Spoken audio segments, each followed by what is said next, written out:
Bonjour à tous et bienvenue sur la chaîne de Papier et de Rêve. Je suis Ursula et aujourd'hui je vais peindre avec vous un patio, le Patio Guapo à Barcelone. C'est un lieu qui se trouve près de la cathédrale et qui est particulièrement joli avec une fontaine, une glycine et des colonnes comme un petit cloître. Comme vous pouvez le voir sur mon image, j'ai réalisé un bref dessin pour savoir où tous les éléments se plaçaient avant de commencer. Mais vous allez voir que mon dessin n'est pas particulièrement juste. La perspective n'est pas forcément adéquate, mais c'est pas forcément ce qui m'intéresse non plus dans cette aquarelle. Ce qui m'intéresse, c'est, les couleurs et le rendu des textures. Vous voyez que je commence par placer de l'ocre sur cette page, de l'ocre jaune, à tous les endroits où je trouve que, il devrait y avoir de la chaleur en fait, dans cette image et vous allez voir que je vais traiter les ombres d'une manière, un peu différente et c'est, toute cette expérimentation en fait de couleurs, de jeux de couleurs, de jeux de textures que j'ai envie, d'explorer aujourd'hui avec cette aquarelle et si la perspective n'est pas idéale, ça n'est pas grave, le jeu de couleurs importe beaucoup plus. Comme vous pouvez le voir sur mon image de référence, vous voyez qu'il y a quelques arcades, un passage sous les arcades, un vieux mur de briques derrière, une sorte de petit balcon avec une glycine qui monte sur ce balcon et puis, cette grosse fontaine au premier plan et ces quelques plantes pardon, qui, apportent un peu de verdure dans l'ensemble. C'est une image assez compliquée en fait, puisqu'il y a pas mal d'angles différents pour la perspective et c'est peut-être pour ça que ma perspective n'est pas si juste que ça. Mais, comme je l'ai dit tout à l'heure, ça n'est pas grave, j'ai envie juste de m'amuser avec les couleurs et vous voyez que je commence à faire quelque chose d'assez intéressant avec les ombres, puisque je les travaille avec du violet. Ce violet que je suis en train de placer est essentiellement composé de la couleur lavande de Daniel Smith, qui est un violet qui est légèrement opaque et j'ai aussi utilisé un peu ce qui restait de violet dans ma palette. Donc, c'était un violet qui était composé de lac de Garance rose et de bleu d'Inde-en-Traîne, mais vous pouvez utiliser un petit peu tous les restes que vous avez dans votre palette. Si vous n'avez pas envie de la nettoyer à chaque fois, c'est très bien pour casser un petit peu les couleurs. Alors si j'ai choisi cette couleur lavande si particulière, c'est parce que je sais qu'elle fonctionne extrêmement bien avec l'ocre jaune. Ce sont en fait des couleurs totalement opposées sur la roue des couleurs, et du coup ça va créer un contraste intéressant et si on mélange ces 2 couleurs ensemble, généralement on obtient des gris aussi qui sont intéressants. En plus, l'ocre jaune a une petite tendance à granuler et la couleur lavande ne granule pas forcément, mais il y a quand même une petite texture qui peut se voir, par moment et du coup, ça va être aussi assez intéressant ensemble. Pour le début de cette première couche, je me concentre surtout pour placer les bonnes couleurs aux bons endroits. J'ai placé donc l'ocre jaune à tous les endroits où j'avais besoin d'avoir de la chaleur, sur mon image. J'ai placé ce mélange de violet, sur tous les endroits où j'avais besoin d'avoir des ombres, des couleurs un peu plus froides et je place aussi la couleur verte de la glycine et du coup, on a les masses de couleurs qui sont présentes. Alors bien sûr, rien n'est défini, il y a beaucoup de travail encore à faire, mais au moins je sais que les couleurs sont au bon endroit et je peux suivre un petit peu plus ce qui se passe sur mon papier et ne pas forcément me concentrer de trop sur mon dessin, pour mettre en valeur en fait ce que je vois apparaître, lorsque les couleurs se fondent entre elles. Et du coup, comme mes couleurs sont au bon endroit, je peux commencer à densifier certaines zones. C'est ce que je suis en train de faire avec un mélange de bleu d'Inde-en-Traîne et de lac de Garance rose dans les zones les plus sombres. J'essaye de créer un violet un peu plus sombre. Vous allez voir que je vais le modifier, plein de fois lors de cette, aquarelle. Mais je commence avec du violet parce que j'ai vraiment envie d'avoir ce contraste en fait d'ocre jaune et de violet qui me paraît très intéressant et qui donne beaucoup de soleil en fait dans l'ocre jaune. Et d'ailleurs, ça se voit tout de suite dès que j'appose une nouvelle couche d'ocre jaune à côté de ce violet, tout de suite il y a un contraste qui s'opère et l'ocre jaune paraît plus lumineux et le violet paraît plus sombre, plus mystérieux en fait. C'est un mélange en fait, ou en tout cas 2 couleurs qui fonctionnent vraiment très, très bien ensemble et qui vont apporter un petit quelque chose en plus à cette aquarelle. Alors je suis aussi beaucoup dans l'expérimentation avec cette aquarelle et j'ai essayé de faire, quelques ombres aussi avec un mélange, de rouge oxyde transparent et de gris océan. Donc ça donne un sorte de gris vert. Si on met un petit peu plus de rouge oxyde transparent, bien sûr, on tirera un petit peu plus vers le marron. C'est une couleur un peu étrange, un peu cassée en fait, qui est, très neutralisée et c'est tout de même une bonne chose, même si ça paraît un petit peu étrange pour l'instant. C'est une bonne chose parce que, ça va, augmenter les contrastes en fait avec les couleurs les plus pures comme l'ocre jaune par exemple. Avoir des couleurs un peu grisées dans une aquarelle, ça va amener du rythme dans les autres couleurs et ça va amener en fait des zones où notre œil peut se reposer parce que c'est une couleur plus neutre, comparée à d'autres endroits de l'aquarelle où les couleurs sont beaucoup plus vives. Je vais donc utiliser ce mélange un petit peu étrange de gris océan, de rouge oxyde transparent en mélangeant, les 2 couleurs un petit peu différemment à chaque fois que je retourne dans ma palette pour créer cette fontaine. Alors en plus, ce sont 2 couleurs qui granulent. Le rouge oxyde transparent est une couleur qui granule énormément et le gris océan est une couleur qui granule et en plus qui se sépare puisqu'il y a plusieurs pigments, dans cette, couleur. Donc elle a tendance à se séparer un petit peu et ça fait des effets généralement très sympathiques, et donc on va avoir une texture en fait qui va apparaître dans ces zones-là. Comme je l'avais dit un petit peu plus tôt, je suis en train de modifier le violet que j'ai posé, au début, dans la zone des arcades en ajoutant une couche de ce gris océan pour voir ce que ça donnait. Vous savez que je suis encore dans l'expérimentation. J'ai envie de tester et de répondre à mes questions: «Et si je faisais ça, qu'est-ce qui se passe?»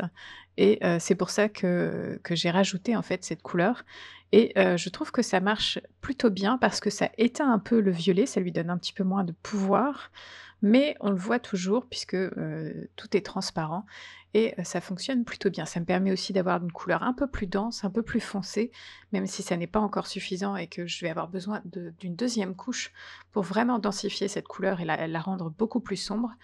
Ça marche tout de même très bien, dans l'état et j'ai même ajouté un petit peu d'indigo au gris océan pour lui donner un côté un tout petit peu plus sombre, et lui donner un côté, heu, encore plus ombré, en fait.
Alors durant ces dernières minutes, j'ai ajouté un petit peu plus de couleur, j'ai ajouté un petit peu plus de rouge oxyde transparent, sur les ombres, sur, le sol, pour ajouter un petit peu plus de chaleur, encore un petit peu plus de ton, dans les tons rouges, pour faire ressortir un peu toutes ces couleurs froides. J'essaye de trouver un équilibre en fait, entre les couleurs froides et les couleurs chaudes pour qu'on ait quelque chose qui se passe, qui soit intéressant sur cette image.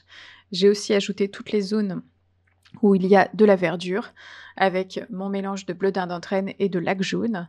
Et c'est un mélange qui est un petit peu acide en fait pour l'instant, à côté des tons violets, des tons un peu neutres de la fontaine. Ça paraît un petit peu, trop contrasté, mais vous allez voir que à la fin, ça va fonctionner. Pour l'instant, je suis vraiment toujours en train de placer les zones de couleur pour ces éléments-là et on verra les détails par la suite. Et vous voyez que j'ai utilisé des gros pinceaux, en fait, jusqu'à maintenant. Un gros pinceau, plat et là, un plus petit, mais tout de même assez gros plat aussi, pour vraiment ne pas me concentrer sur les détails pour l'instant et vraiment d'être juste dans la création des formes générales, appliquer de la couleur et faire en sorte qu'elle soit au bon endroit. Pour terminer cette première couche, je pose encore quelques touches de couleur un peu plus foncées parce que mon papier est en train de sécher, donc les couleurs vont bouger un tout petit peu moins. Alors elles vont bien sûr se fondre dans les zones humides, mais elles vont tout de même rester un tout petit peu plus en place, ce qui me permet d'avoir un tout petit peu plus de précision dans les touches de couleur que j'applique et du coup d'avoir un petit peu plus de détails. Donc j'en profite pour ajouter des couleurs un peu plus sombres dans les zones de végétation, mais aussi, dans la fontaine qui a déjà pas mal séché, et elle paraît beaucoup plus claire que ce que je souhaite. Donc c'est le moment un peu idéal pour rajouter un petit peu de couleur à cet endroit-là. Et vous le voyez tout de suite quand je pose de la couleur, dans cette zone, la couleur ne bouge pas comme si le papier était entièrement humide. Il n'y a pas tout à fait un déséquilibre dans l'humidité parce que je fais très attention à, la quantité d'eau dans mon pinceau, mais tout de même, il se passe quelque chose. Donc je vais laisser sécher cette première couche totalement avant d'attaquer la suite. Et pour cette deuxième couche, je suis très, très curieuse de savoir, ce que va, apporter la couleur lavande à cette deuxième couche. Donc c'est ce que j'ai envie d'ajouter en premier. J'ai changé de pinceau parce que je veux un petit peu plus de précision maintenant, dans mon image. Et donc, je choisis un pinceau rond avec une pointe ultra fine qui me permet de faire des grands aplats si j'en ai besoin et aussi des petits détails si j'en ai besoin. Vous allez voir que je vais ajouter cette couleur lavande petit à petit. Alors d'abord dans un lavis assez léger, comme vous pouvez le voir, mais je vais essayer de densifier cette couleur petit à petit et voir ce que ça va donner contre la couleur de la végétation, la couleur de cette glycine, contre la couleur du mur. J'ai envie un peu d'expérimenter avec cette couleur et de voir ce que ça va donner tout simplement. Je vais donc poser cette couleur lavande petit à petit, dans toutes les zones d'ombre que je peux trouver, au premier abord en fait, donc sous cette, glycine et tout de suite ça lui donne beaucoup plus de relief. Je vais aussi m'en servir dans les arcades et à divers endroits et vous allez voir que contre cette, ocre jaune, ça marche vraiment très, très bien. Les 2 couleurs en fait se mettent en avant l'une l'autre et il y a un petit effet qui m'intéresse beaucoup. On a vraiment cette impression de soleil sur le mur et d'ombre, dans tous les endroits où il y a cette couleur lavande.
Donc une fois cette couleur lavande posée à différents endroits, j'ai envie de mettre un petit peu plus de détails dans la fontaine et pour ça, j'utilise un mélange de gris océan, avec un tout petit peu de rouge oxyde transparent et parfois un tout petit peu d'indigo, pour avoir une couleur un tout petit peu plus neutre en fait et moins bleutée turquoise. Et j'utilise vraiment la pointe de mon pinceau cette fois-ci pour faire des petits détails, sur cette, fontaine et lui donner, un petit peu plus de vie. Alors vous voyez qu'elle est absolument pas droite, que la perspective ne fonctionne pas vraiment, mais c'est pas grave. Ce qui me plaît dans cette fontaine, c'est, toutes les textures qui ont été créées sur cette, première couche et que je vais pouvoir mettre en avant maintenant, lors de cette deuxième couche. Et vous voyez que je réalise des détails parce que je tiens mon pinceau un peu différemment de d'habitude. Je le tiens plus proche des poils pour avoir plus de contrôle sur la pointe du pinceau et je prends mon temps pour faire les petits détails que je souhaite. Alors bien sûr, je vais peut-être les fondre un peu par la suite, ils seront un petit peu moins nets, il y aura d'autres couleurs par-dessus. Mais pour l'instant, je veux, pouvoir voir ces détails pour être sûre que, ils sont à la bonne place pour moi et qu'il crée, cette fontaine comme je le souhaite.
Et comme vous pouvez le voir, je prends vraiment mon temps pour, réaliser les petits détails sur cette, fontaine. J'essaye aussi de, varier entre les détails bien nets et d'autres détails un petit peu plus flous. Je vais encore bien sûr ajouter des couleurs par-dessus, comme je l'ai dit précédemment, mais pour l'instant, je prends vraiment mon temps pour faire ce que je souhaite avec cette fontaine et on verra par la suite comment, augmenter les contrastes puisque pour l'instant, il y a encore du travail à faire dans l'arrière-plan, et peut-être que cette fontaine ne sera plus assez sombre contre l'arrière-plan, et il va falloir peut-être corriger ça, mais on verra ça un peu plus tard. Et toujours, je modifie un petit peu ma couleur. C'est vraiment principalement du gris océan, mais parfois je vais lui mettre un petit peu de bleu d'Inde d'entraîne ou un petit peu de rouge oxyde transparent ou peut-être même un petit peu d'indigo. Ça dépend un peu de là où mon pinceau va aller dans ma palette, pour avoir des tons un peu différents, et des nuances plus sombres, plus claires, plus bleutées, plus marronnées, et toutes ces petites nuances vont apporter de la vie à la fontaine et la rendre, un tout petit peu plus crédible. Et même si cette fontaine, est en pierre, un peu bleutée, il y a un peu de mousse sur le haut de la fontaine et je vais donc réaliser cette mousse avec, un mélange de bleu d'Indentrène et de laque jaune. Je vais d'abord poser la couleur la plus sombre à certains endroits et ensuite je vais alléger ma couleur en rajoutant de la laque jaune, en rinçant bien sûr un petit peu mon pinceau et en rajoutant de la laque jaune à mon mélange. Et je vais finir aussi par rincer mon pinceau et juste tirer la couleur qui est déjà présente, sur le papier à d'autres endroits pour étaler un petit peu, et avoir de différentes nuances de vert. Donc à gauche, ce sera plus foncé et plus je vais aller à droite, plus ce sera clair.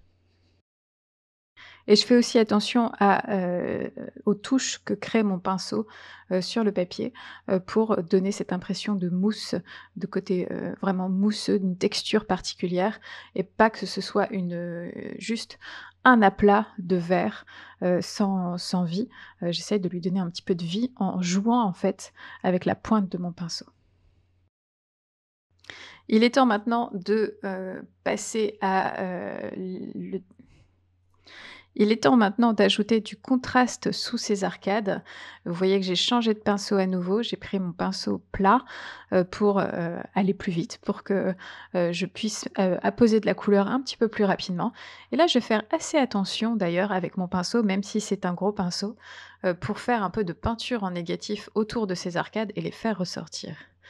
Pour les couleurs, j'ai pris, le gris océan, mélangé avec du bleu d'Indentrène et un petit peu ce qui restait de violet, dans ma palette. Donc on a, une ombre qui est un petit peu plus bleutée que violacée comme je l'avais au début, mais j'ai les touches de violet lavande, sur le haut et ça me suffit. Je pense pas qu'il est nécessaire d'avoir plus de violet dans cette image, et je trouve que cette ombre aussi fonctionne beaucoup mieux, en termes de couleur avec la fontaine. Et tout de suite, le fait de rajouter cette couleur assez sombre juste à côté des piliers qui sont en ocre jaune bien dense, ça les rend encore plus lumineux. Il y a un effet vraiment intéressant qui se passe, entre ces différentes couleurs, la façon dont elles fonctionnent ensemble. Et même le violet que j'ai utilisé pour faire l'ombre sous les arcades, fonctionne lui aussi très, très bien avec, l'arrière-plan de ces arcades qui est encore plus sombre. En tout cas, ça fonctionne bien et c'est, ce que je souhaitais.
Et je profite aussi d'avoir retravaillé cette zone sous les arcades pour ajouter, quelques couleurs un peu plus sombres. Il y a, différentes fenêtres, il y a une porte, derrière ces arcades. On ne les voit pas forcément très bien parce qu'elles sont dans l'ombre, mais du coup, je voulais les suggérer avec, le même mélange de couleurs. C'est, le bleu dinde d'entraîne, le rouge oxyde transparent et un peu de gris océan, mais vraiment très, très dense sur mon pinceau et pas forcément beaucoup d'eau pour avoir la couleur la plus sombre possible. Et maintenant, je veux travailler un petit peu plus les textures. Je trouve que, d'un point de vue équilibre, de contraste, je suis plutôt, là où je souhaite aller. Donc je ne vais pas forcément retoucher beaucoup plus dans les contrastes, mais j'ai envie d'un petit peu plus de texture, j'ai envie d'un petit peu plus de marque dans ce sol. J'ai envie qu'on sente qu'il est usé, qu'il y a beaucoup de pas qui l'ont foulé et du coup, je réalise un petit peu cette texture avec, l'ocre jaune, bien sûr et la couleur lavande pour obtenir une sorte de gris, qui va me permettre de, peut-être éteindre un petit peu ce sol qui est peut-être un petit peu trop, dans les tons ocre pour l'instant, de lui donner une teinte un tout petit peu plus grisée, et surtout d'ajouter de la texture à cet endroit-là. Et j'en profite aussi parfois pour utiliser cette couleur lavande un tout petit peu plus, concentrée, pour, marquer l'ombre sous les plantes qui se trouvent en bas des piliers, et à différents endroits en fait. Ça va, donner cette petite touche d'acidité que j'aime beaucoup sur le haut de mon image et qu'on ne retrouve pas forcément en bas.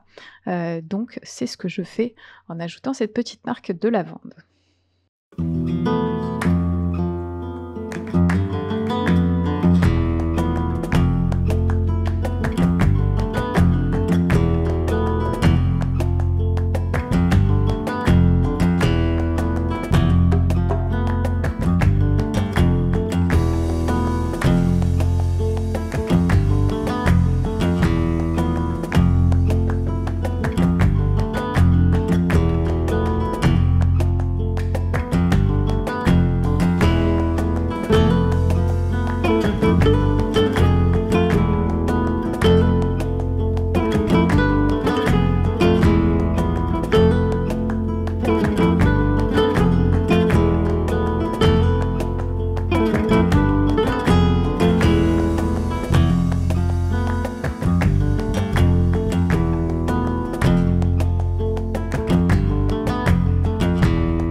Et bien sûr, j'ai besoin, d'un peu plus de détails dans la végétation, pour qu'elle soit un tout petit peu plus crédible, et parce qu'elle est assez plate pour l'instant.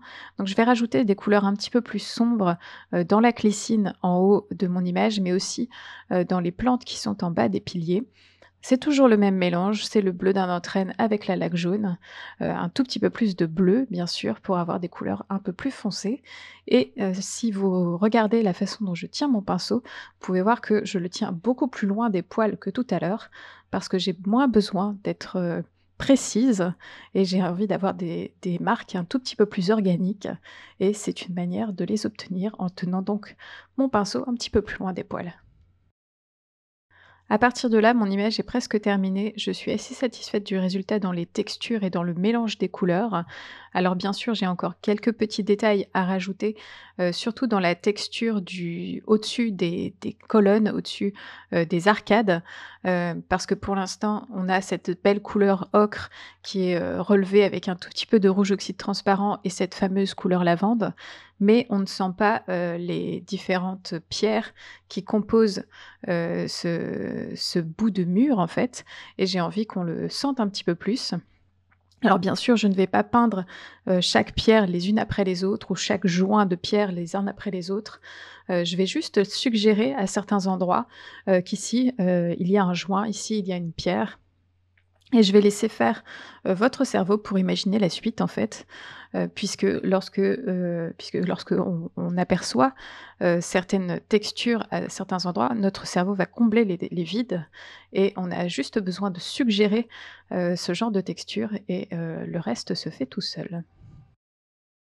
Et pour la couleur ici, j'ai pris, de l'ocre jaune et de la couleur lavande. Vous voyez que ça fait une sorte de gris, qui fonctionne très bien sur cette zone-là puisque, les 2 couleurs sont déjà présentes et ça amène une petite touche de couleur grise qui vont venir calmer peut-être un petit peu, ce mur, de couleur ocre. Mais, ça va aussi le mettre en avant puisque, avoir une couleur un petit peu plus grisée à côté d'une couleur beaucoup plus vive, on a un contraste qui va rendre les choses plus intéressantes. Pour finir, j'ai eu envie d'apporter aussi cette idée de texture, dans la zone d'ombre sous les arcades et pour ça, je vais toujours utiliser le même mélange. Ça peut peut-être paraître un peu étrange, mais l'ocre jaune et la couleur lavande sont 2 couleurs qui sont un tout petit peu opaques et du coup, même si, le la zone est très foncée, on va quand même sentir un petit peu ces couleurs.